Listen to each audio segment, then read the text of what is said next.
যদি চিন্তা করি যে আসলেই তো মহা সত্য কথা, আল্লাহ ১,৫০০ বছর পূর্বে এই কোরআনুল কারীমের মধ্যে সুন্দর করে বিস্তারিত আকারে বলে দিয়েছেন। এই কোরআন তো পড়াই হয় নাই, কোরআন তো শোনাই হয় নাই, কোরআন তো বোঝাই হয় নাই। আজকে শুনলাম, বুঝলাম, তাই তো মারপিটের মধ্যে ছিলাম। আমরা তো কিছুই জানতাম না, বলার ক্ষমতা ছিল না, কান্নার ভাষা ছিল না, কোথায় ছিলাম? এরপরে দুনিয়াতে আল্লাহ নিয়ে আসলেন। আচ্ছা তো দুইটা সচল কান, আচ্ছা তো দুইটা সচল চোখ, আর কান দিয়ে যা শুনি হৃদয়ের মধ্যে বলে যায়, কল্পের মধ্যে বলে যায় কোনটা ভালো কোনটা মন্দ, কোনটা গ্রহণ করা যাবে কোনটা গ্রহণ করা যাবে না। আসলে তো আল্লাহ কলম দিয়েছেন, চোখ দিয়ে দেখলাম কোনটা ভালো কোনটা মন্দ, কোন রাস্তা কাঁটাযুক্ত কোন রাস্তা ময়লাযুক্ত আর কোন রাস্তা ক্লিয়ার, এটা তো আমি চোখ দিয়ে দেখলাম। সুতরাং কোনটা গ্রহণ করা যাবে কোনটা গ্রহণ করা যাবে না, এর তো আল্লাহ রাব্বুল আলামিন একটা গবেষণাগার দিয়েছেন, সেটা হচ্ছে কলব। আসলে তো তাই। তাহলে এখন মনের কথাটাই তো আল্লাহ পাক বলে দিয়েছেন। কথা বলেন ঠিক কি না?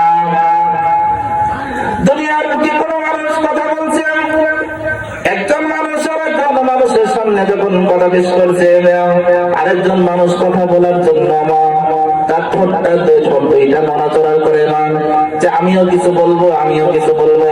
হঠাৎ করে যদি পাশের আরেকজন তার কথাটাই বলে দেয়, তখন ওই ব্যক্তি যেই ব্যক্তি বলতে চাচ্ছিল সেই ব্যক্তি কিন্তু আবেগ ঘন পরিবেশে বলে দেয়, ভাই তুমি আমার মনের কথাটাই বলে দিয়েছো। এরকম হয় কিনা? তাহলে ওই ব্যক্তি যখন মনের কথাটা বলে দেয়, এত গুরুত্বপূর্ণ কথা যখন ব্যক্তি বলে দিয়েছে, তখন ওই ব্যক্তি আবেগে আপ্লুত হয়ে ব্যক্তিকে জড়িয়ে ধরে আলিঙ্গন করতে থাকে না। তাহলে আমাদের এখন কি করা উচিত হবে? যেহেতু আল্লাহ পাক আমাদের মনের কথাটা বলিয়ে দিয়েছে না, আমরা আল্লাহ পাককে আলিঙ্গন করবো কিভাবে, আল্লাহ পাকের নিকটবর্তী হবো কিভাবে? এ ব্যাপারে রাসূল কি কিছু বলেছেন? হ্যাঁ রাসূল বলেছেন, অনেক বান্দারা তোমরা যদি আল্লাহ পাকের কোরআনুল কারীম শুনে শুনে আল্লাহ পাকের নিকটবর্তী যদি হতে চাও, তাহলে একটা পথই কেবলমাত্র আল্লাহ পাক রেখে দিয়েছেন, আকরাবু মা ইয়াকুনুল আবদু মির রাব্বিহি ওয়া হুয়া সাজিদুন।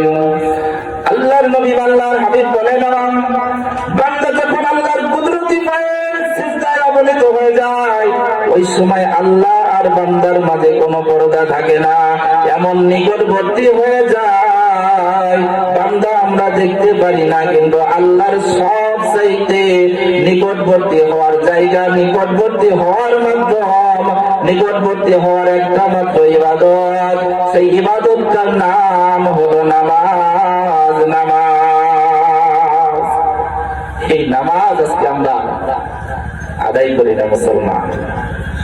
মসজিদে আযান হয় কিন্তু নামাজই খুঁজে পাওয়া যায় না। মসজিদে আযান হয়, হাইয়া আলাস সালাহ,